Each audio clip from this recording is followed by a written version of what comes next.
The panelists of the sessions are Madam Jyotsna Sitling, Joint Secretary, Ministry of Skills Development and Entrepreneurship.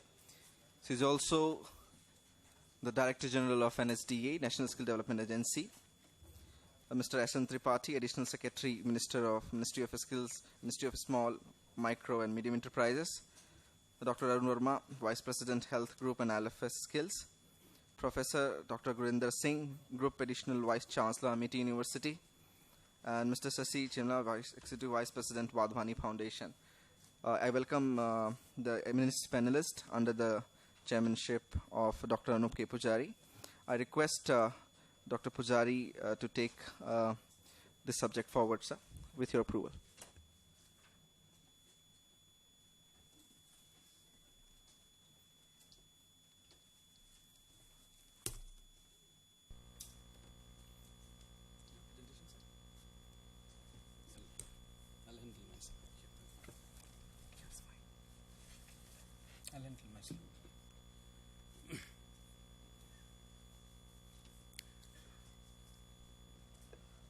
Good evening, everybody. We will since we started slightly late, we'll get into the subject. The way we have decided among us to present before you is that each of the panelists, they will make their presentation for about, say, 7 or 8 minutes. And they will come in a sequence in such a way that there is a good flow of the matter. And I will advise you to who is going to speak about what. Thereafter, I suppose there will be some time for discussions among us and question and answer like that. And finally, each of the panelists would make a closing statement about a takeaway from what is going on. And in between, if there is any scope, or depending on the time, I'll also be coming in. Let me mention why I think this is a very important subject. Skill development for job creation.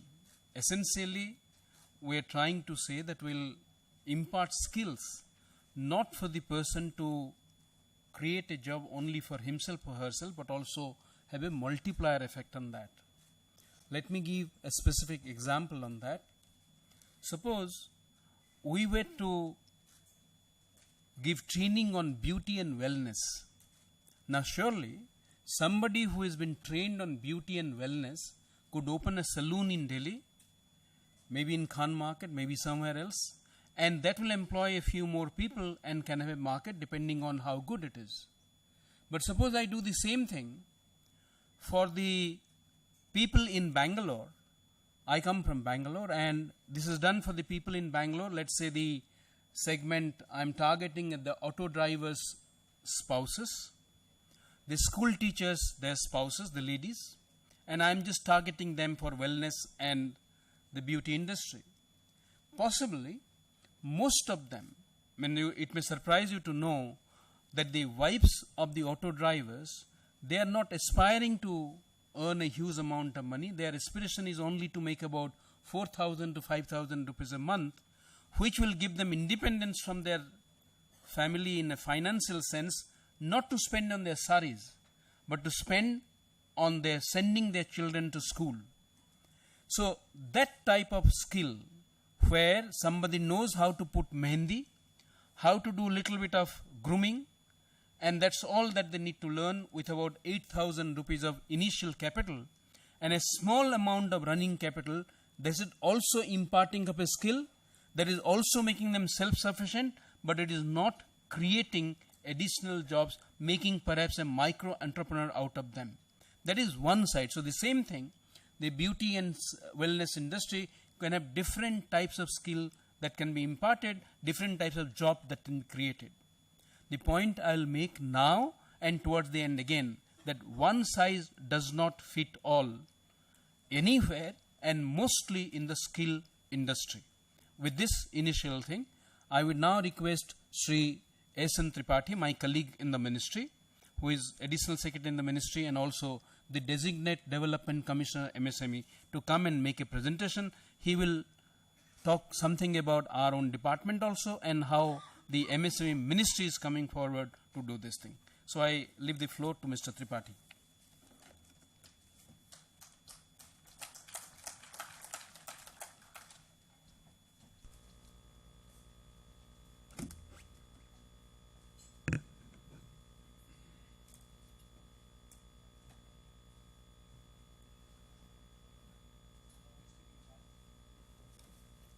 Ms. Mishra?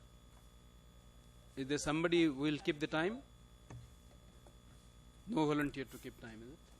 Would one of you keep time? And Good evening, mention when friends. It is 7 minutes.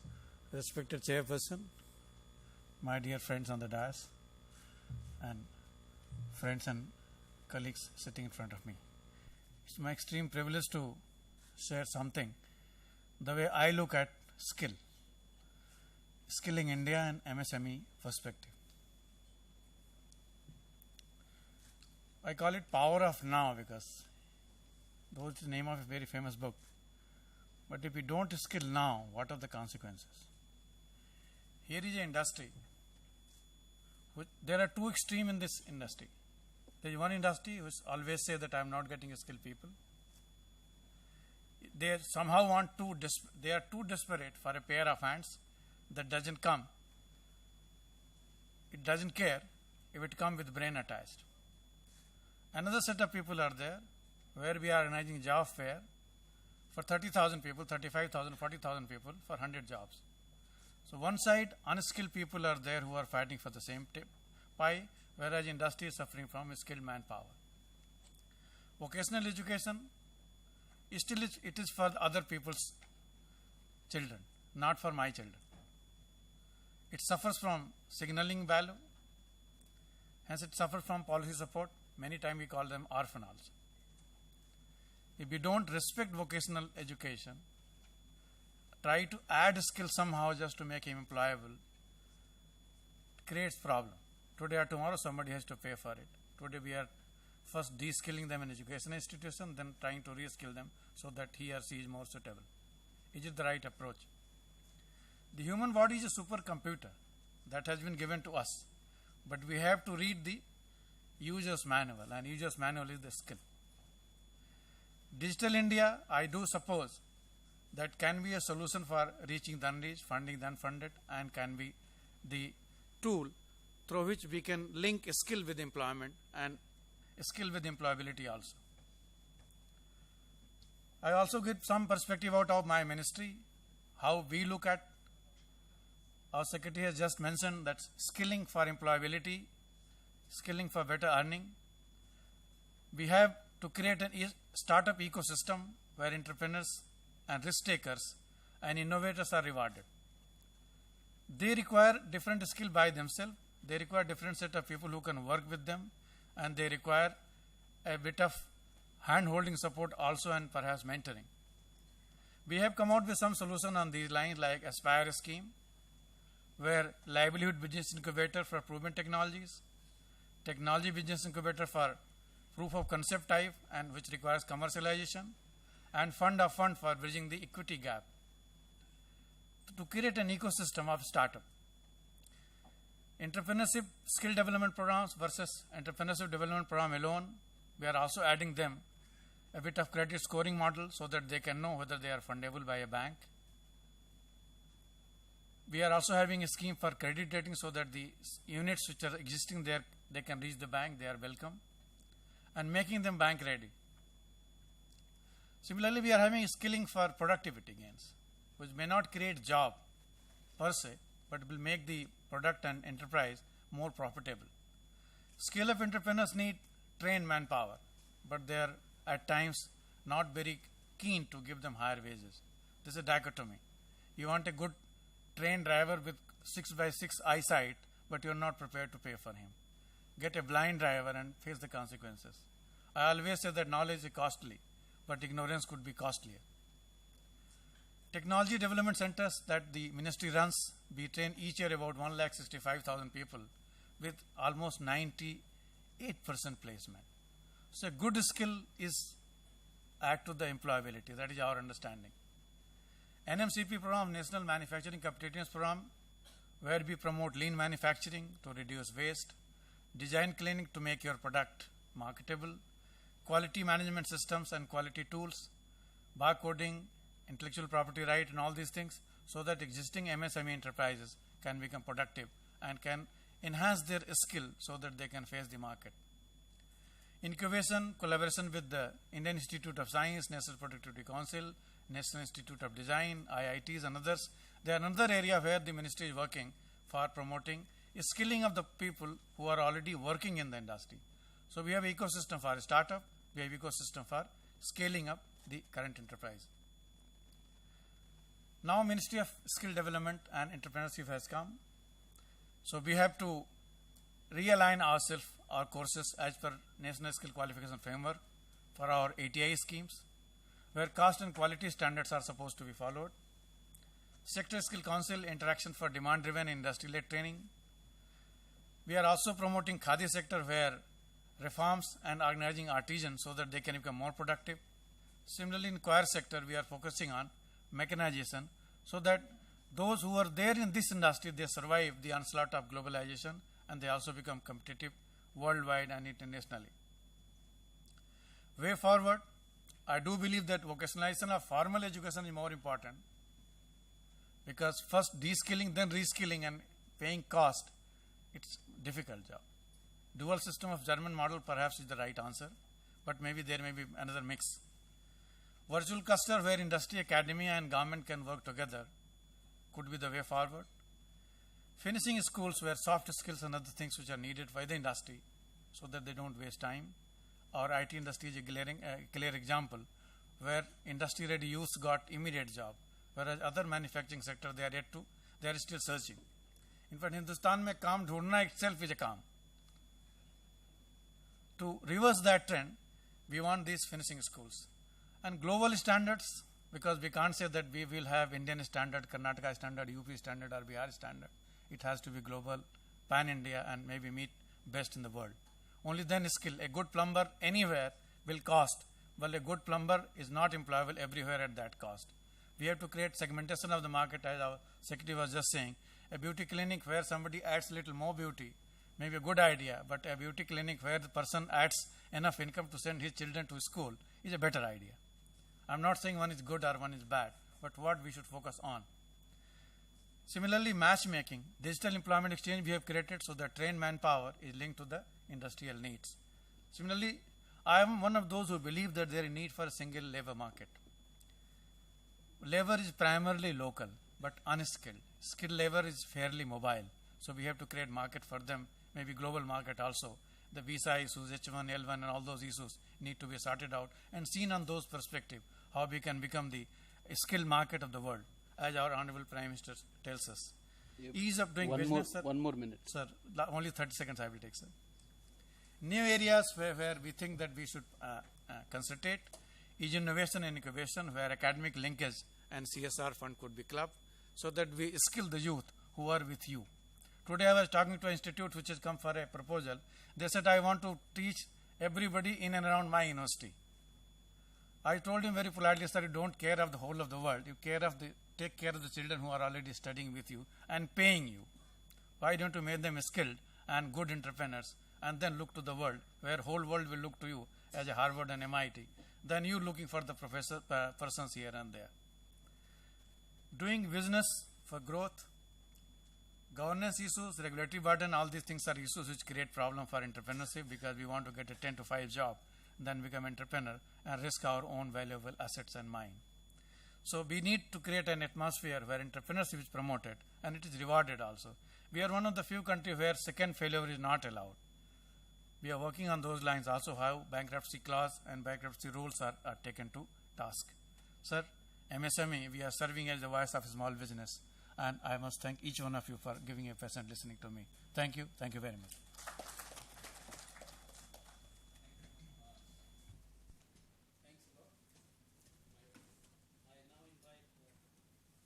I suppose everybody is blinking now. All mics are blinking. I must have touched a wrong button. Okay. I'll now invite Jyotsna. But before you speak, I suppose I must admit our addition to vocabulary, a new phrase today by Sri Tripathi. Many, many years ago, we all in India learned that not taking decision is also a decision. And today he taught us that looking for a work is also a work. Thank you for increasing our vocabulary. Jyotsna is a joint secretary in the Ministry of Skill Development, originally an Indian Forest Service officer. She also has a degree from the Indian Institute of Management, Bangalore. And also she's been awarded with the Prime Minister's Award for on the Civil Service Day. Jyotsna, it is your time now. Very good. What is the acha?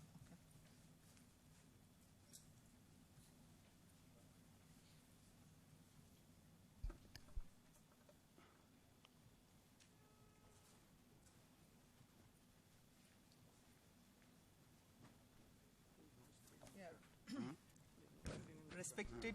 Respected chair, distinguished dais, and august audience. So I've just what I would like to delve upon, going not much into details. One area where when I looked into, we had done the whole team had done exercise before we are here before you. So given that, what I could feel was the areas where I should delve was women entrepreneurship and what initiative the new Ministry of Skill Development and Entrepreneurship has been taking in terms of linking skill with entrepreneurship. So given this one, this is just a snapshot. I just want to see is about 40% of, more than 40% of our entrepreneurship is factor driven entrepreneurship. That is, you know, in many of the advanced countries, we are much more innovation-driven entrepreneurship. So given that now, another thing is the school system. And I'm just wanted to show this entrepreneurship challenges, where it is, and the skilling challenge also. Like most of our, you can see that this is a study of this higher study and technical education in 2010 and 11. So class 1 to 5 enrollments and dropouts, and from 8 you can see the whole figure. Now given that, when I see that wherever the industrial clusters are coming and where the demography are there, where this slide doesn't mean that we you know, the skilling is only for the dropouts. It's not there. But the demography sometimes it's not matching with the industrial clusters. So given that, obviously wherever we train people in larger, where incremental job requirement is very high, like retail is fine. It's quite geographically, it's quite dispersed, although it's in major cities. Logistics, manufacturing, construction. So obviously there will be migration. So how we address this part? Even after training people, people migrate, but they come back. And seasonal migration is there. Obviously, it is, it has to be. But now this factor in those, China also had same problem, but they had very strong social and health policies. So given that, this thing we need to attain. And even in entrepreneurship, yes, the college-based incubation model is very fine. Please photography बंद कर दीजिए, झिक झिक करने से ना attention divert होता है ना? इतना भी क्या फोटो खींचना आप लोगों को, समझ में नहीं आता. They only prove that you are more photogenic than others. So I think substance is more than important than these photographs. So given that now, where I was, yes. Now given that it's the entrepreneurship itself. Now, given the economy of India, the incubation-based entrepreneurship, which is, you know, mentored and polished and, you know, done very in a very professional way, it's there fine. But at the same time, we need much more people to handle day-to-day entrepreneurship, because it is there where the you know, job get created for common man. Given this profile of this, you know, the type of education system and the type of manpower we are feeding into the system. So this is one part. And another, now I'll come to the woman entrepreneurship. I'll be switching over. Now it is there that the self-perception, public perception, and this social practices, they normally, although we have got approximately 50% of demographic dividend, and they are the potential partners who can really, if they come into, you know, entrepreneurship, they can really make India happen in an Indian way, basically. That is very important now. So actually, in many of the Western countries, what is happening is that they are, you know, the type of technology they are adopted, it's not sustainable and futuristic business. But India is by default futuristic, because we are we are now starting on a blank slate basically, and we can do what we want in an Indian way to make India happen, to make a global mark. So this is where role of woman I feel is very important. So given that self-confidence, dependency, compliance, risk-taking, then traditional role, all these are there. And at the same time, the public perception is low trust in women's capacity, lack of perceived competence, need of male protection, that is always thought of basically, and restricted mobility, stereotype roles, networking, yeah. So, and at the same time, social practices are the personal resources. Lack of personal resources means household priority. At the same time, migration of women is there because of marriage at a time, marriage and childbirth at a time where one needs to be very productive in order to make a mark. So that is also there. Inheritance of property is something it's an hindrance to for investibility, access to information, and obviously vulnerable to exploitation also. We all know how the society works. Now women entrepreneurs are like in India we have got 3 categories. First category is illiterate women. Financially they are mostly onto SHGs, handling agriculture, horticulture. They are mass. And second category is the traditional, non-traditional. Mostly they are undertaking. 73% of the entrepreneurship led by women, they are mostly onto services sector. So that way women form a major chunk of services sector, and if services sector in India needs to promote, it's the woman who needs to lead the show. This is very important. So we need to focus in those areas. And another type, the first category is, they are established in big cities, having higher level of technical and professional education, non-traditional items they can, and sound financial positions also they have. So given that now globally it's 25 to 33% of all private businesses owned by women, but in India it is only 3.09%. And most important is we don't have interactive data to lead into any type of policy analysis as far as this entrepreneurship, gender-based entrepreneurship policy analysis is concerned. And another thing is very important is that 90% of the women-based entrepreneurship, they are into unorganized sector, and financing is a major, we all know, the capacity of women to get, bank finance by bank. And of course, at a lower level, we have got these SHG business federations and SHGs. But we are not really not being able to leverage. How can we leverage? We really need to look into, given that 63 lakh women out of the total 90 lakh SHG members and 52,000 crores, 5,200 crores is the deposit, and outstanding loan run by women federations in India is 30,500 crore. So it's a huge amount. 1 more minute, please. Fine, sir. This is how I'm coming.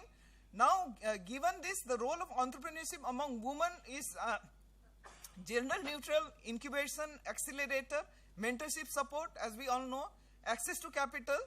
Now, I'm not going into now what we are doing as a new ministry.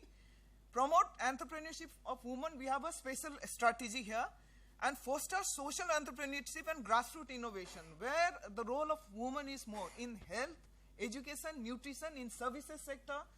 Can we form, there has to be a number of business model coming, and in how much we are funding on onto social entrepreneurship. It all makes all the more business sense for women to get integrated and mainstream into the production system, and improving access to finance. So I'll stop here only. Thank you very much. Sorry if I made you stop very abruptly, but having done with the 2 civil servants from our country, now I move on to a civil servant who's from UN, an international civil servant. So the next person to speak would be Mr. Cleven Sauve. He is an MBA from HEC and worked as corporate fundraising manager, private fundraising and partnership chief. Presently, he is working as the regional resource mobilization advisor with the UNFPA. floor is yours, Mr. Javed. Thank you very much. Thank you, Chair. In India, will grow by 27%. I don't know if you imagine what it is, that a quarter of the GDP will increase, just making sure that women can have the same level of participation than the men. And that goes as well for the entrepreneurship component, and especially for that. The fact is that in India, as Jyotsna was saying, globally around the world, it's around 30% that the business are owned by women. In India, it's less than 20%. So there is quite a long way to go. And we know, as everybody knows, that women are the key, they are the key of development. As Dr. Pujari was saying, the woman, if she earns money, not only she will reinvest in the business, but she will reinvest as well for the education of her children. And that will reinvest in the growth and reinventing the growth of the country. So a few things, because as part of the project that we have right now, what we did is that during the scoping phase, we organized some focus group of women in the four big metros, in Delhi NCR, in Hyderabad, Bangalore, and Mumbai. And we were just asking the girl about what are their needs and aspirations, what do they want, and what are the challenges that they face on the day-to-day basis. So the first thing that I believe needs to be said is that the girls and the women today, they don't see entrepreneurial activity as an opportunity. They see it as more as a refuge than an opportunity. Meaning to say that when they are young, when they are skilled, and when they are educated, they will prefer to get an employment than to start their own business. And the one that today see entrepreneurship as kind of the only way to go is the one that are already married, start being a little old, and don't have the level of education. I believe that there is a need for a change of a mindset. Entrepreneurship can become an opportunity, but today it's not seen as that. The employment sector will be seen as much more secured. One of the second things that I believe it's very important, and because the study that we did was for sure as part of UNDP, it's kind of our mandate, with the most vulnerable groups. And when you deal with the most vulnerable groups, one of the important things is that there is a lot of social norm and socio-economical barriers. What happened is that mostly the girls and the adolescent girl were saying that, yeah, I really would like to start an entrepreneurial activity, but the fact is that I will need support. I don't know how to do it. I will, and we'll discuss that later. I won't have access to financial services, etc., etc. So I will need support, and I will need support from my family. And the family at the beginning, when we discussed a bit with them, they were kind of supportive, but supportive until the point that that won't enter into conflict with what the girls ask to do at home, and mostly the domestic chores. So as long as the family does not understand that they have to give the opportunity to the girl to develop, to get skilled, and to start their own company, then, in fact, nothing will happen. The family still remain that the girl needs to stay at home. She needs to deal with the children. She needs to deal with the cooking and the cleaning. And that if she has time, then perhaps she can start something on the side. And then that does not give the full opportunity for women to do something. The main problem that we saw with the girl is that there is a lack of information. The girl don't get information about the opportunity that exists in terms of entrepreneurship. Mostly the information that they get is from the family and the relatives, and it's kind of skewed information.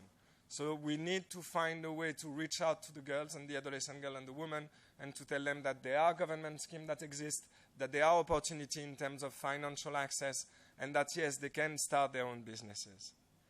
There are as well a lot of gender-related issues, difficulty for a woman to be able to register a company, difficulty for a woman to rent a place, for example, or to deal with male customers, and they believe that they will need the support of their husband to be able to do so. The same, they believe that if they start a company and this company starts to grow, girls believe that they won't be able to handle the manpower and they won't be able to hire a man because a man will never accept their position in the business and will never take order from her. So the whole social norm idea needs to be changed. One of the main problems after that in terms of skills, in terms of access, it's for sure girls need to be their skill upgraded in terms of management skill, accounting, bookkeeping, inventory, marketing, and others. But as well the lack access of financial instruments. They believe they don't have bank account, they don't have collateral, they don't have access to financial services. So there might be a lot that can be done for that. In terms of conclusion, there are a few things that perhaps we can think of. One for sure that there is a need for entrepreneurial training program, but that goes beyond only the knowledge aspect, but goes to the mentorship. we need to accompany the girl. We need to be with them. We need to ensure that the family and the community understand what they're doing and what could be the benefit for them. The other thing is perhaps it's because woman on his own might be very difficult for her to start something. And again, as we saw with all the obstacles that she's facing. So one of the ways to organize them in cluster, making sure that we can organize producer cooperative, that they can gather their forces, own their own company, have the governance of their own company together, and that they can produce something together and have better access to market and financial services. One of the things that could be interesting, and as Jyotsna was saying, is to leverage as well the SHG. There are a number of SHG in the country.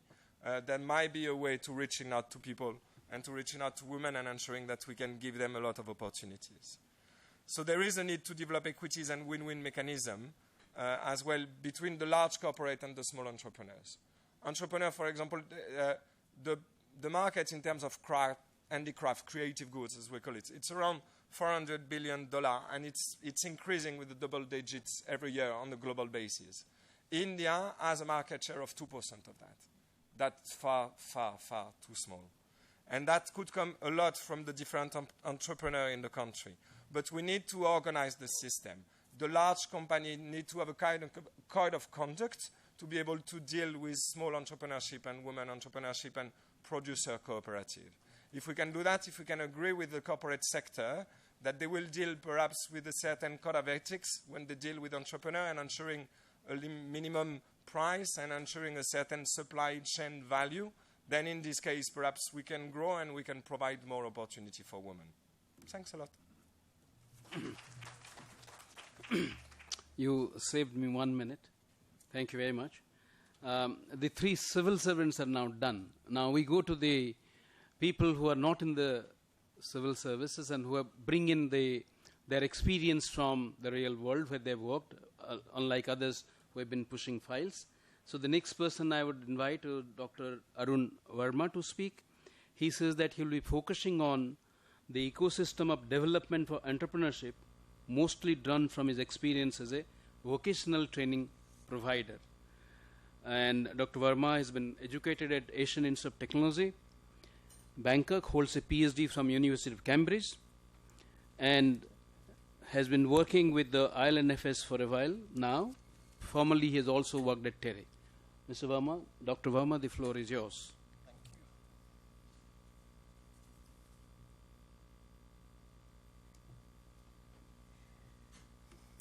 Thank you very much.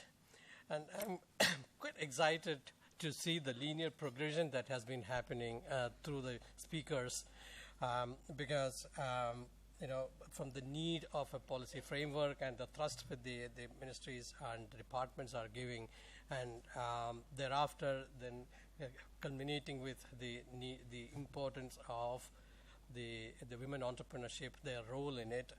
I would like I have a few slides which are probably common knowledge to all of you, that the universities, the number of universities that are growing, the number of university graduates are growing, and we don't have enough jobs to find to fill all those to satisfy all those graduates.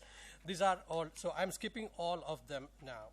So the question would be then, if we are there with a youth, approximately my number says it's about 430 million is the youth population of India. If that is so, what do you do with that kind of people? The obvious answer would be employment. Employment of what sorts? Again, the statistics say that only 7% of the employment comes from the wage sector. Remaining 93% of economic activities come from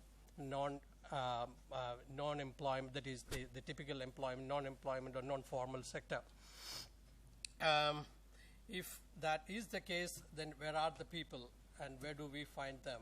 I'm skipping all this, my sermonizing part, and I'm coming to my 9-hole part. This is something which we have done. This is something which we have done and we believe is the synthesis of my previous speakers, and where we could perhaps look, and we have tried to do. My 9-hole entrepreneurship ecosystem. So what we need here is an ecosystem development, an ecosystem for entrepreneurship. So a tutorial or classroom training on entrepreneurship might not be a total solution. What we need to look for is that how to create an ecosystem development. And this is what we have attempted. And as I speak, we are working to create entrepreneurship for 1,000 people, 1,000 women in Kerala, in partnership with Kerala State Women Development Corporation. And a few batches have been rolled out, and their success also is a case of inspiration for all of us. So this is my 9-hole entrepreneurship ecosystem, where if you care to look at the 7th part, the 7th box, we have mentioned about failure. How much of an appetite do we have for failure? This is a question we must ask, we must constantly ask if we are planning to roll out entrepreneurship and if we are popularizing entrepreneurship.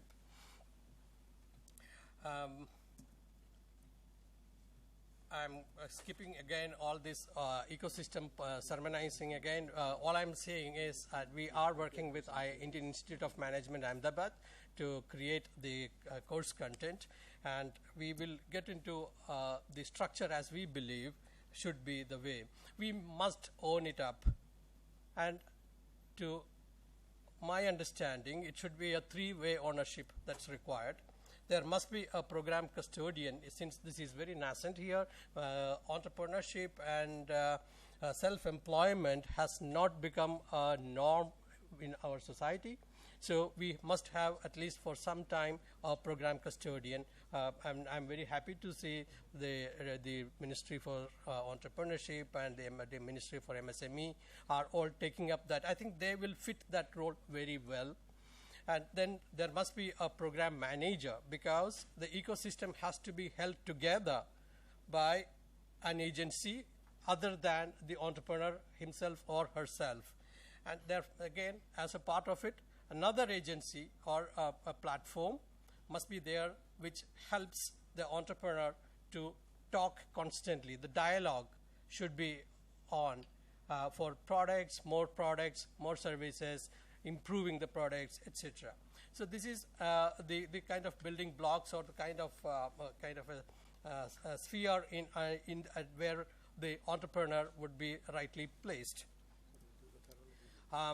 Thereafter, we have to also look at the 3-step consortium of entrepreneurship ecosystem development program, where constantly the incubators, the products, the new technologies, the disruptive technology, innovative technology, all this are being constantly explored in one silo, one vertical, which talks to, again, the second one is the capacity enhancement program. How much capacity? He was asking whether from a startup, can she, the woman entrepreneur, if you take as a central point, can she manage a company of 300 people? Can she grow up to the level where she can manage maybe a medium, mid-cap company or not? So that capacity enhancement. The third one, of course, is the market linkages, financial linkages, technical linkages, all which would support the system. All these pictures are, this is my favorite story. Gayatri is a case in point whom we have trained. She was in my first batch, and she came with a 3rd division in physics from a university, and she didn't want to do anything other than something of her own. And when we started the program, and we were the least impressed, because she couldn't look into our eyes and answer the questions that why she wanted to be an entrepreneur. She would very frequently look back and forth to her father, who was accompanying her at the interview when we were conducting the interview. And she was almost on the verge of being breakdown when we asked, okay, aren't you here just to get a certificate from IIMA, because you might think that this is a short course of MBA, from a very prestigious university institution or something, she would almost break down. That was Gayatri for us on day one. And this is one person who transformed tremendously, and she is today our almost some kind of a brand ambassador of sorts. She travels from panchayat to panchayat to talk about how entrepreneurship can work. She doesn't come from a background of business, trade, or anything. Her father was with the postal department and a retired person. So Gayatri's story is real. And there are more stories I can add, and it works. We created an ecosystem, and the ecosystem supported Gayatri, and Gayatri is a kind of our testimony to the entrepreneurship, saying that all I'm saying is that if you create the ecosystem around the right candidate, it works. The moment we limit, compartmentalize into let's say EDP or finance or market, and we leave it to the responsibility of the respective stakeholder, perhaps that's not the right way to do, at least for the time being. This is some, I'm translating Gayatri's success into some numbers. She dealt with poultry, piggery, right, thank you. And she also acted as a consultant to many. So the fear of failure part, which I mentioned earlier, how the way we designed the program was that there was always two streams of entrepreneurship rolled into one. While she would be trying out something of her own by herself by borrowing capital, and there would be a second line of revenue which is kept as a backup for her so that the fear of failure is minimized. So I end here. We have right now we have about 65 candidates who have passed through our 2 batches of entrepreneurship development program, ecosystem development program, and except for 3 people, one is expecting her baby, so her expected date of delivery is in a week from now.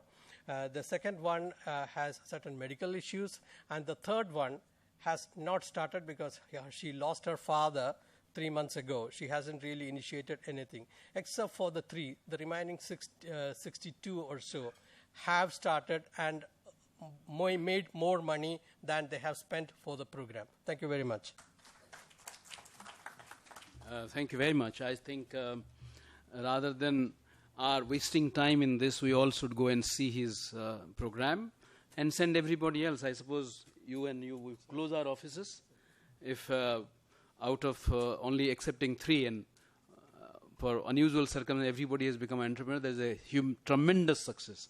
In fact, I wanted to give you 2 minutes of my time to tell us what is it that you did for Gayatri other than that, but maybe at a later point of time we'll hear from you as to what is that intervention. Yes, you did run a course, you did this, but what is it that you did? That would be more interesting, but we can keep that for a little while. Let's listen to another person who really is a professor in the real sense of the term. Dr. Singh will come to speak to you now. He has been in the Indian Foreign Trade, and he is the founder director of the School of Business in the MIT University. I would think that I, Fiki, and all of us would expect that maybe in your International School of Business at the end of the year or second year, if no one looks for a job and everybody becomes an entrepreneur, that would be the greatest contribution that all of us can really hope for. Dr. Singh. Thank you very much, respected Dr. Pujari. You have been always very inspirational whenever you speak, and I think that everyone who is sitting here looks as an inspiration towards you when you talk about skill development and imparting and generating employment. I think this is the biggest compliment to MIT, what you have said. And today when I came here, I met one of my students, Vineet Lal, who is sitting at the back. And he is running 11 vocational colleges and is training somewhere about 13,000 students in India. And I think that is a success of private education, that how they are creating employment.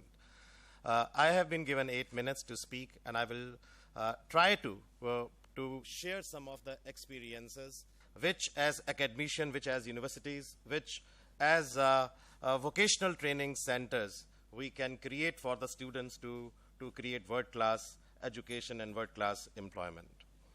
I will start from where Mr. Tripathi left. He made a very interesting remark that instead of spreading education, and I think that's really very interesting, he said that instead of spreading education, if we start creating and giving skills to those who are already with us, we are going to do a great service to the nation. That's fine, but how we will do it? With the existing system where a student is supposed to come in the class at 9 in the morning and then till 5:30 they are in the class doing theoretical classes or going into the labs which are too academic oriented, or is there any other system through which we can educate our youngsters? So that is a question mark. We have today in the audience many very, very important people. We have Dr. Juliana, who has specially come from Germany, and I think that she is the one who has been advocating the German model, where only 3 days, only 2 days are the classes which are done in a university or in the colleges or in the vocational centers, and rest of the time a student is spending in the industry. So do we have that kind of framework in India, and are we able to make up that kind of framework? Or Dr. Nagpal, who is from Harvard and sitting on a sofa here, and he works very closely with the medical field, where he says, in the morning he was telling us that we have a system where almost 5 days a week you have to work practically in the labs. Can we have that kind of system? I would like to take a case of Steve Jobs and Stephen Rothschild, whom I met at New Orleans in US. And Steve Jobs there gave a presentation, and he said that, why join the Navy if you can be pirate? It's not important for you to get 99% marks to run your business. And Stephen Rothschild, who is the president of MDRT, he came and he narrated story that how you can become the leading entrepreneurs and how the education should look like. So in the 5 minutes, I would like to narrate that story and would like to conclude. When Stephens came, and he is, by the way, the youngest president who came and spoke that how you can become the entrepreneurs. When he came at the New Orleans at MDRT, quite a few of you know, it's the largest body of the financial professionals. More than 20,000 people were there to listen to him. And he came and he started speaking on entrepreneurship and the education which is to be imparted. And he said that today I'm 34, but if someone asks me the name of my father, I will not be able to give you the name of my father. I don't know whether he was a Jew, whether he was from Latin America, whether he was from India, whether he was from Burma, but I knew that there was someone who always used to take care of me, and that was my mom. She was the one who gave me the first language of life. She was the one who was the best teacher. She was the one who told me how to become successful.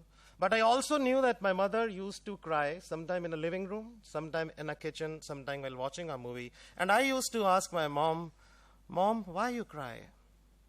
And my mom used to say, Stephens, I'm living only for 1 day. I want to see you very successful. Will you become successful? And I used to tell my mom, Mom, this is my promise that one day I will buy a huge bungalow at a Park Avenue Street in New York. I will take you on a private jet. I tell you, Mom, that I will be very, very successful. And my mom used to salute me. And she used to say, oh, my Stephens, and he used to hug me. God was never kind to me, because one day when I was coming from my school, I saw that there was a fire and there was a police in front of my house. And I asked someone, what has happened? Someone informed me that your mother has committed suicide. At the age of 6, I was not able to understand that what was the meaning of the word suicide. But I knew that my mother was no more.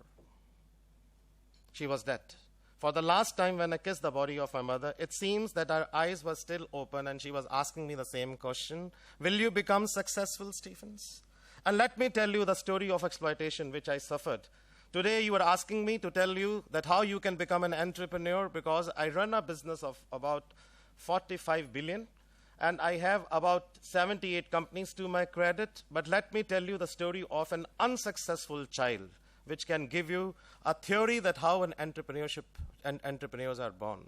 I was taken to a small place called Memphis, from where Actually, he later on started up a business and became the founder of the Federal Express and Holiday Inn. And he says that from there my story of exploitation started. My cousins used to go in the private schools, which are very expensive in US, and I was sent to a government school, state-funded school, free of cost. No breakfast in the morning. No breakfast in the morning. No lunch, right? No juice. The only thing which I used to take was a glass of water in the morning and used to do the entire dishes of the house. When this happened for about a month, I thought that I need to motivate myself. And I went to my uncle and I said, Papa, I need to speak to you. And he shouted at me. I thought that he's going to give me all that which is lacking in my life. And he shouted at me. And he said, you are not my son. You know about my mother. He was beating, he was abusing me. And that day I need to take a dictionary to understand the meaning, what he was saying. I prayed to God not to live but to die. I said, oh Jesus, oh God, is it that I was born? Look, that I am being beaten. My hands are swollen, my eyes are swollen. Please send my mother back. I will never ask for a teddy bear. I will never ask for anything. God was very cruel. He never returned my mother back. That night I learned that those who go, they never come back. Next day when I went to the school, my eyes were swollen like this. And when everyone was playing basketball and baseball, I write in my copy the vision of mine. One day I am going to own Memphis. And he really owned it 25 years later.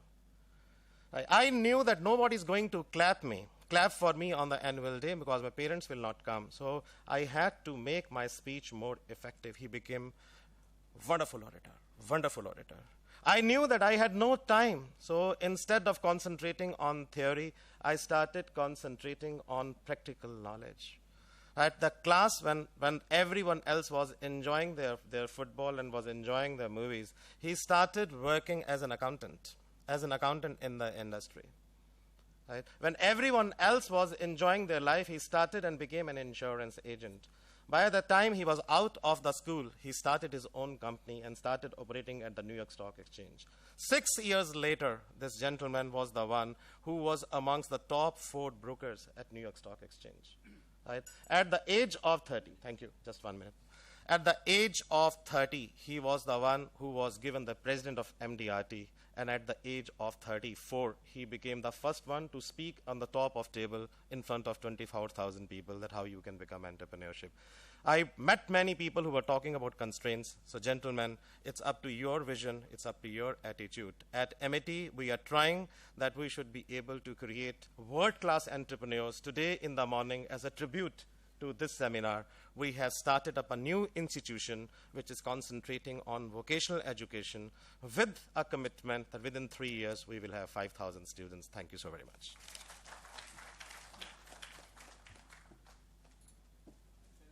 A kind of sorry that I stopped this story in between. I was not able to see where, apart from the fact that you were trying to say he must have been very strong determination to succeed. What are the other thing? But must be because we didn't give you enough time, the story couldn't come through very clearly. The next speaker before us would be Mr. Shashi Chimala. Yeah. I suppose he's sitting this side. And, well, I wouldn't say the story that we have been. He has been an engineer from the NIT and then BTech from JN University in Andhra Pradesh. And if any of you have heard of Quirky's Coffee, it is fairly popular at some point of time. He has co-founded that, and he has been an angel investor. I request you, Mr. Chimala, to kindly enlighten us with your subject.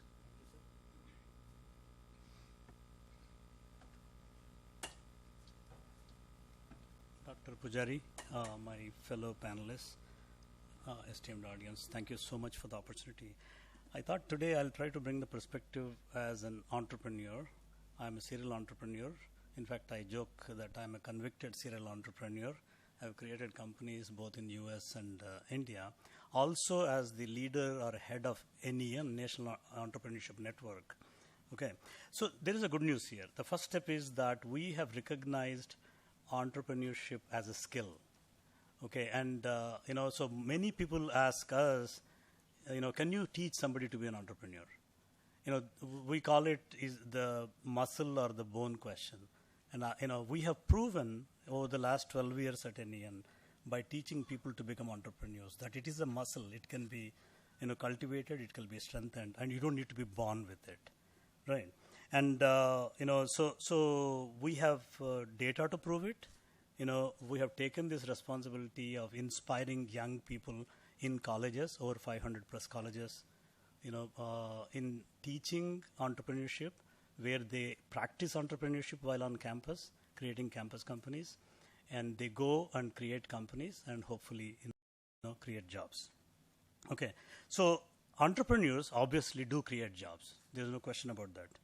In fact, if you look at the number of people employed by McDonald's, okay, that exceeds the total employees of entire Indian Armed Forces and Indian Postal Service combined. Okay. Another example is that if you were to take the employees of Walmart and McDonald's combined, they exceed the entire Chinese army and Indian army combined. So the point here is that, if you look at McDonald's, they started as one restaurant in California in 1950s, flipping burgers. Walmart started as a copycat of Woolworth, by Sam Walton, because he was not happy with his boss and he created his own company. One entrepreneur, one idea can create massive amount of jobs. But here is the downside. I can tell you as an entrepreneur. When I start a company, I don't wake up in the morning saying, how many jobs am I going to create, right? In my belief, jobs are what I call a collateral benefit, right? Entrepreneurs are focusing on creating value, and then hiring skilled people is a very important step in that, right? So jobs for an entrepreneur are, a means towards what an entrepreneur is trying to do and not the end itself. So there is this big question this then opens, right?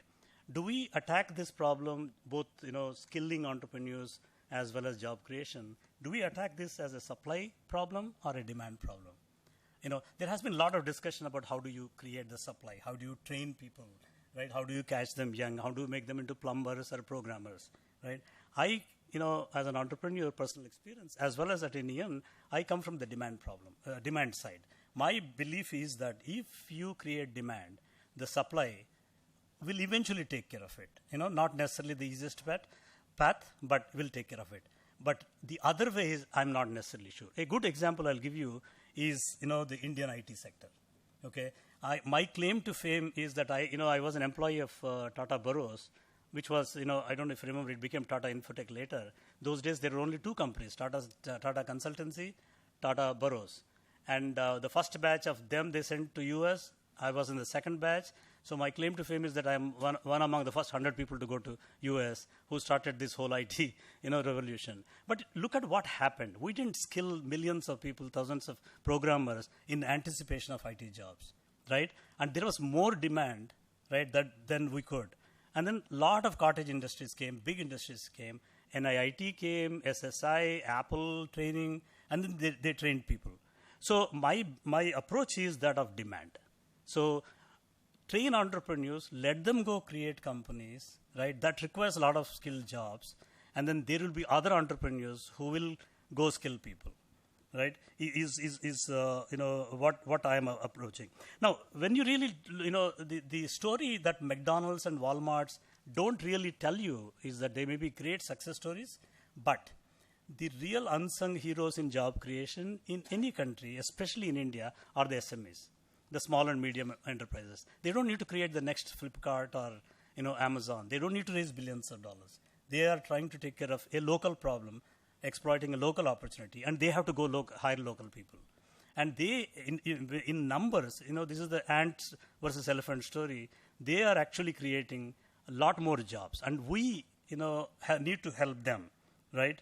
And of course, India, I don't need to, tell you that India is one of the toughest, countries, to be an SME, right? In fact, there is a joke that, and apparently there are about 200 central plus state labor laws. There is a joke that, to satisfy 100% of the labor laws, you have to at least violate 20% of them. is what people joke about, right? Also, if the more people you hire, the more you have to spend as a small business owner just to satisfy the laws. Is another other thing that they say.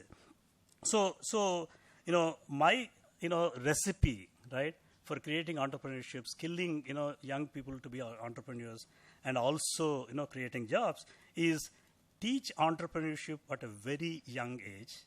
We need to do this in India. If you look at US, for example, the concept of a lemonade stand that you do in weekends, the Girl Scout cookies, where young girls 5 years or older are taught to sell cookies and feel good. There is a leaderboard who sold the most. One girl went even to Obama White House and sold the most. That kind of a spirit of entrepreneurship, we need to catch them very young and teach them. Make it very easy to start up in India and grow business, right? Don't penalize them, help them, incentivize them, and then incentivize job creation. When they create more jobs, figure out ways to give them benefits so that they are more encouraged, because their focus is not job creation. Their focus is their company creation, company growth. But if they happens to create more jobs, pat them on the back through a tax incentive or benefit. And I think if we can do all this, right, I think we will kickstart, because I personally believe, I lived in the US 30 years, I lived here, back and forth. I think we are in the midst of a golden era of entrepreneurship, right? And if we can leverage this, there is a huge opportunity for India. I will leave this with the last example. We are working with Purdue. The other day, I met a professor from Purdue University, and they are, in a small village in Jharkhand, they're trying to, the young women are being exploited. They're being sold or married early, or all kinds of nonsense. So professor is trying to create a small tussar silk industry and trying to create jobs there. So, and he was telling me over coffee, he said, the reason I'm doing that is, they have no factories to go to. Then I told him, how about factories come to them? And he said, what do you mean? So that discussion moved on to an experiment that we're going to do pretty soon I call it the factory on wheels, where we're actually assembling, we're retrofitting a small truck into a mini textile factory, where the raw material goes in the morning. So factory comes to the village, right? The girls, the women are trained, skilled. There are sewing machines, parts or whatever. And then they create the clothes. And then, we're talking to Zara's and Walmart. And then eventually we'll talk to Flipkart.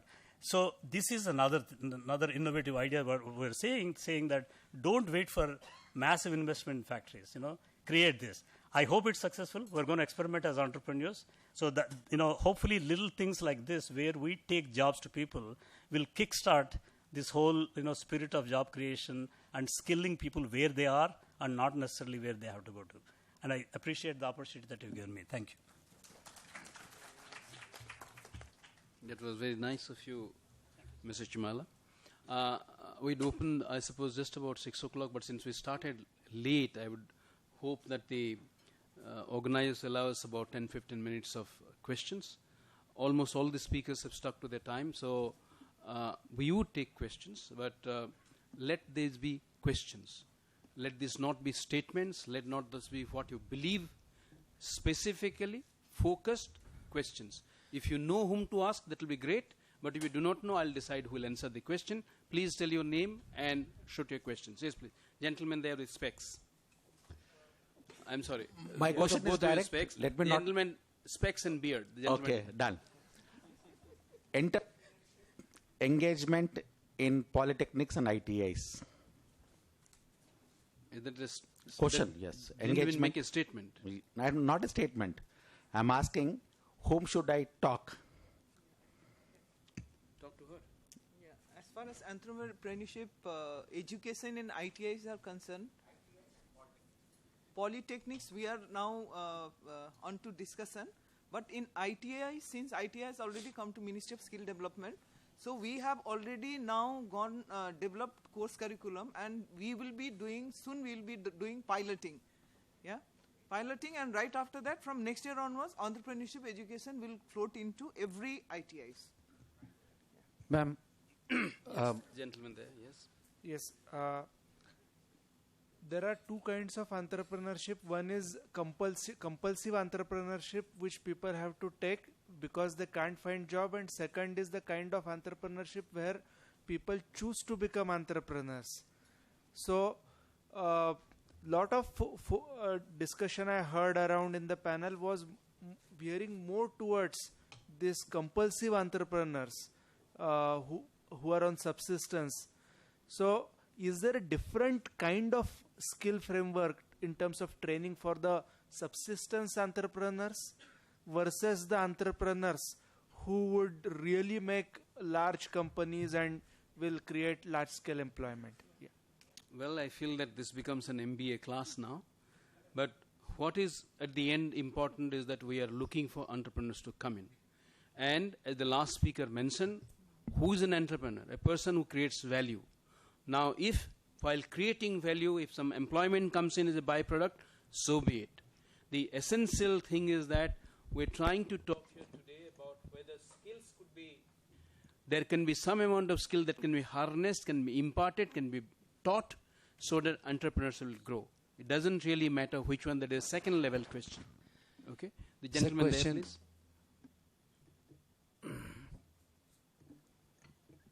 Good afternoon. Good afternoon, everyone. My name is Dr. Pranab Pathar, and I come from an institution called Artworks Institute. We work largely in the environment sector, and we are also associated with Sector Council for Green Jobs. My question, I have two questions, one to Dr. Verma and one to Ms. Sitling. Dr. Verma mentioned about the beautiful case study from Kerala, and where they have executed this very interesting entrepreneurship development program in collaboration with IIM Ahmedabad. I wanted to understand how this model is being executed and at what level it is being offered, and if it can be, or if there's a possibility of rolling it out across the country at a large scale. I mean, Kerala is already a prosperous state. If you want to consider this for a place like Northeast, I come from Assam, and where need is very visible and it's vulnerable. And what is your take on that? And the second question is to Sitling ma'am. As I said, I come from environment sector, and environment sector is, it's a fairly new sector in terms of industry perspective, and it's fairly large. Globally it is billions of dollars worth, and India also, we see it is becoming very, very large in coming years. So certainly there's going to be demands for skilled people.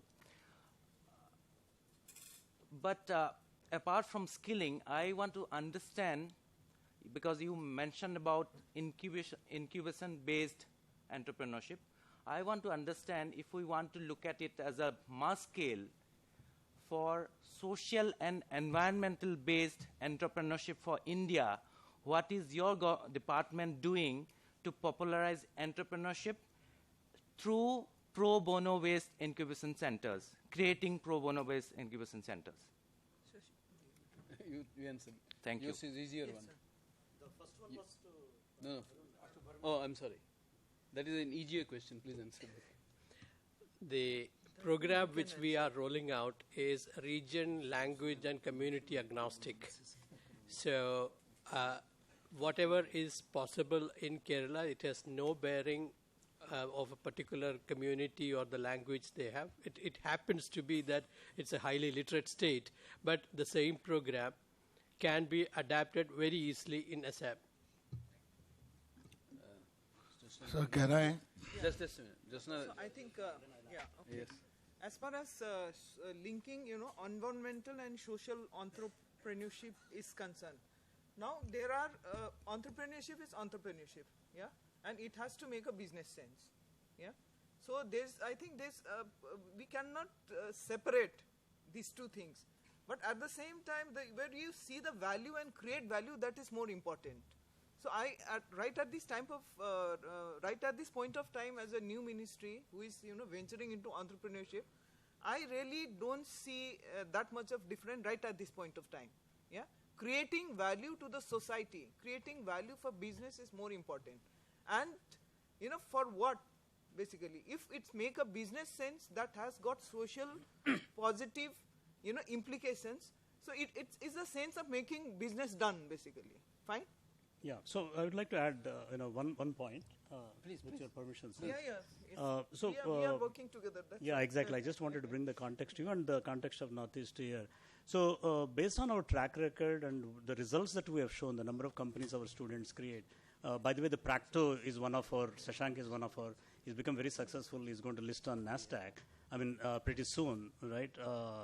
Practo company which raised hundreds of millions of dollars. So we have signed an MOU with the Ministry of Skill Development and Entrepreneurship and launching a new project called Udyamita 2020, where we are going to train 3,000 colleges, students in 3,000 colleges in entrepreneurship and giving them mentor networks. And part of that is also setting up, encouraging incubation centers. And one of the specific focuses, in fact, Secretary Arora ji and, Josna ji was very particular that also have good representation in Northeast. So you will pretty soon start seeing, announcements about this and activities, related to that. The gentleman in the suit, Sir. please. Good evening, sir. My name is Sanjay Shivnani. I've head Pearson's vocational business in India. I had a specific question for sir for the MSME department. I'm working with medium and small scale industry in Nagpur, and we are setting up together a skill. We have done demand estimation along with them and wish to set up a skill training institute for the MSME sector itself. Would there be any schemes or any programs that we could participate in with the ministry that could help us set up and incubate this? Yes, indeed. First of all, if you are talking about skill development, then the ministry is MSD and not us. Right. But government as a whole, we encourage skill formation. What you are asking is that is there any scheme in which I can get the financial assistance? There are many. Right. Be very clear. Are there schemes? Yes, there are many.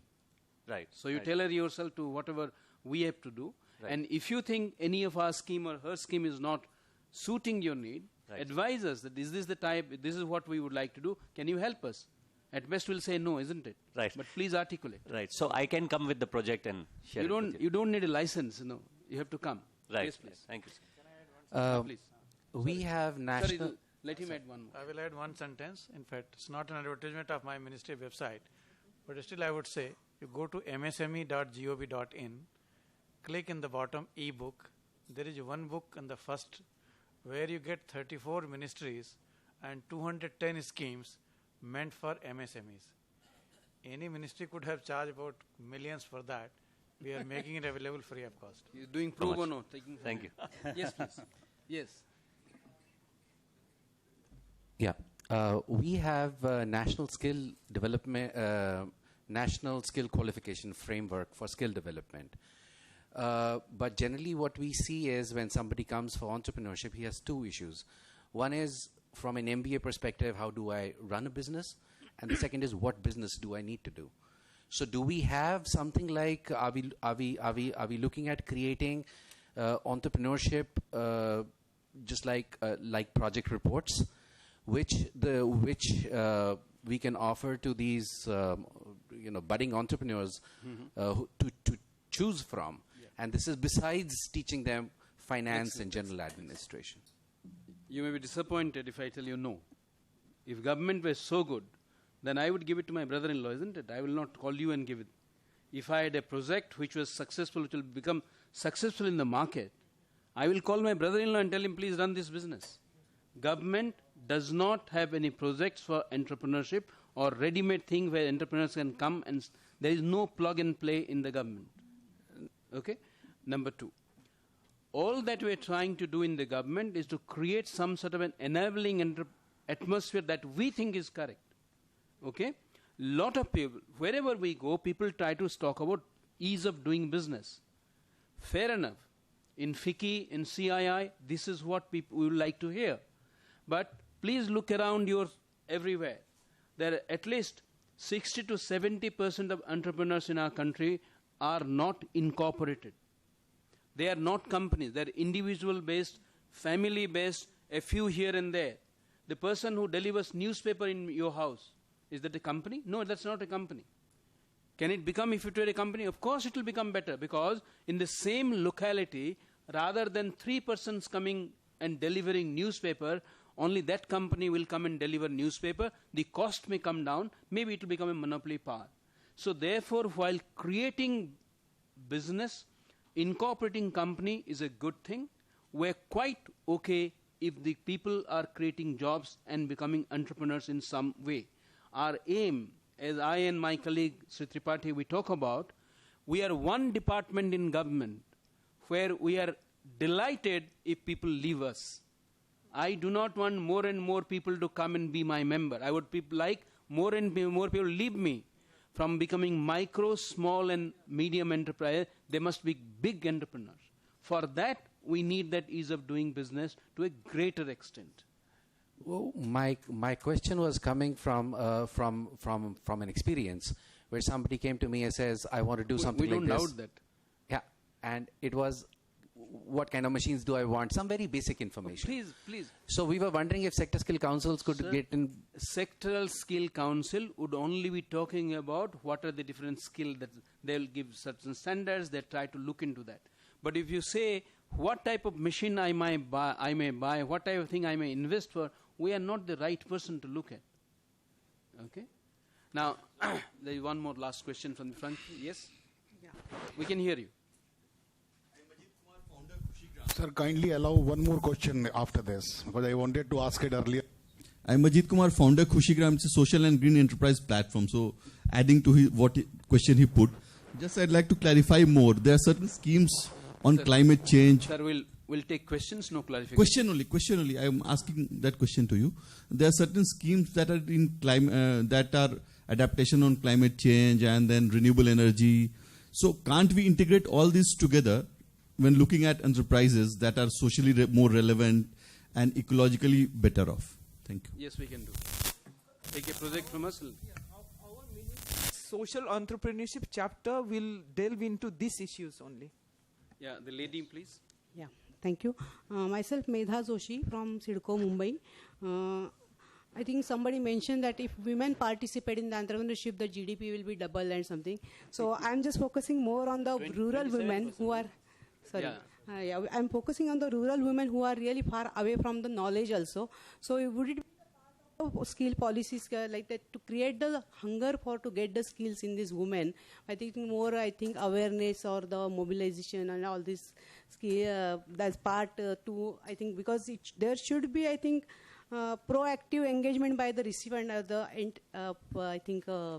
the trainee who receives the training or skills for the getting this success for the program. So I would like to know how the skill framework in our country, most these things are politically correct. They were designed that way. In Delhi, if you are a woman and register a property in your name, you get 1% less stamp duty. In everything that we do, we try to bring in as many women as possible. In fact, there is in our country, must be among the very, very few where politically also, at the Gram Panchayat level, we started reserving seats for them. But, so therefore, I suppose proactively government wants that to be done.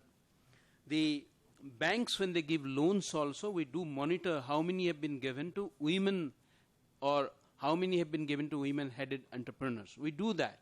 We may not be succeeding, but let me also answer partly a point that was raised by one of us, is that we do create value, yes, but government, it was suggested, that does not encourage creation of employment. Yes, that is true. Please advise me, as the secretary to the government, suppose I were to say that an entrepreneur who is creating X number of jobs will get the following benefit. We are very creative. We have got the help of very creative chartered accountants who will show very large number of jobs having been created. And actually that will not be there. And finally it will be CVI and CVC will look into that. Because of that, because it is difficult to identify and account for where the jobs have been created. And then somebody will ask the question, jobs of what level? So therefore, suppose even if we look at the company's balance sheet and find out what is the extent, what is the proportion of money going for personnel, that will also not be a proxy. There are certain implementational difficulty, because here, no matter what the government decides, people are more creative than what we think is correct, and it becomes difficult. Many years ago, the government came up with a scheme that if you invest in research and development, a certain amount of income tax deduction will be given. Now, quite a few companies created research and development wings in their companies and put the most unwanted people there just to get the tax benefit. These will not work. And today we are moving away from all exemptions. Therefore, we want more entrepreneurs to come in. Whether they are creating more jobs or not is definitely interesting, but we do not want to say that more you create, I'll give you more incentive. We like that very much. Yes, sir? My name is Vivek Mittal. I am from RK Foundation, India. I am an entrepreneur and I am into education. My question is for fellow entrepreneur, Mr. Shashi. Because see, my experience is that entrepreneurship cannot be taught. Nobody can teach entrepreneurship. What is your opinion about it? Sir, we have data to prove. For the last 12 years, 500 colleges, we teach every year over 50,000 people, and they are creating companies. And there are some very, very success stories, as Practo I was told you. And these people did not even have a clue what entrepreneurship is. We start with, inspiring them. And then if they are interested, it's not mandated. Out of the 1,000, probably, 20 will come. And then they take.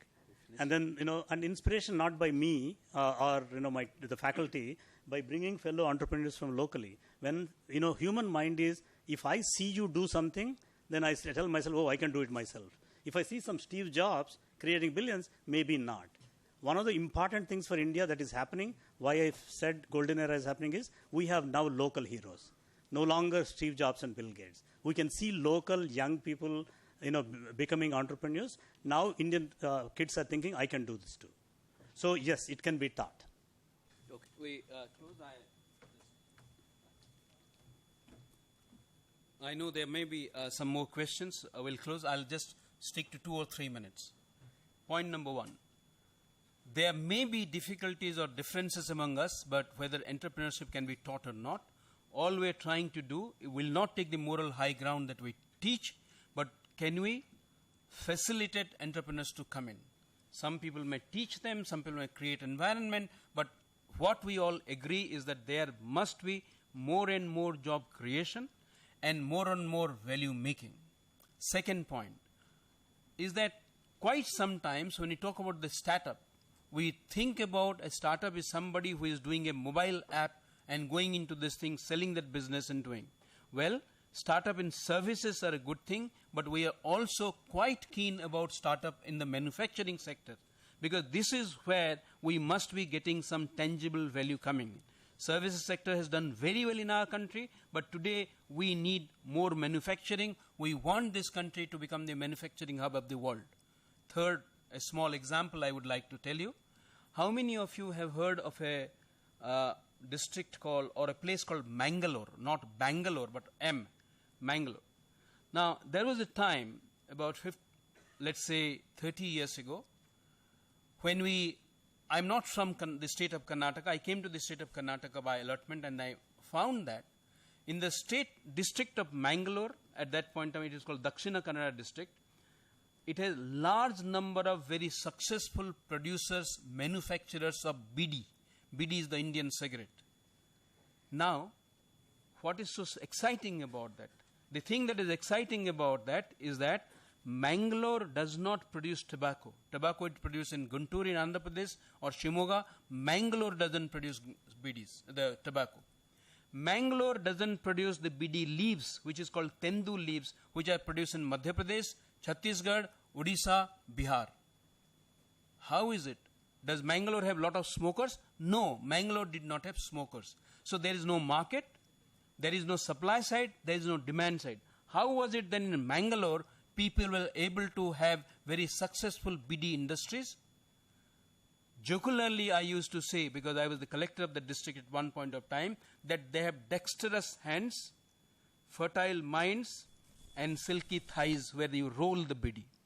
How do you roll the bidi? How do you make it bidi? You take the dry leaf, slightly semi-dry, put some tobacco into it, and roll it on your thigh. It comes out as a bidi, one end slightly thicker, one end slightly smaller. Then put a little bit of dhaga into that, some thread onto that, that becomes a bidi.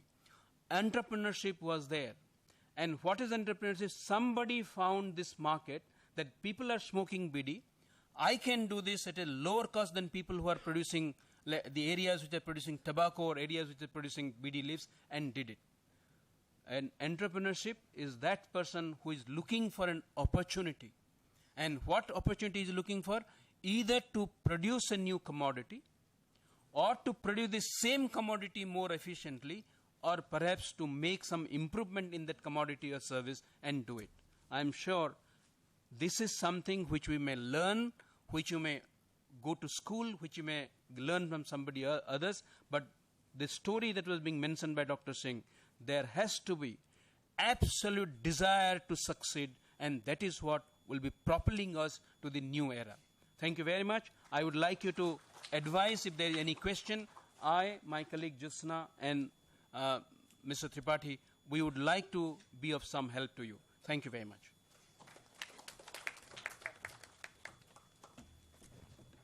Thank you, sir. Thank you for your visionful, contentful discussion and, putting forward your discussion pointers here. Thank you so much. This session would have not been possible without your important comments. This is very, very timely that for the first time we are having MSME and Ministry of Skills sitting together and talking about how do we steer entrepreneurship and job creation. Thank you all.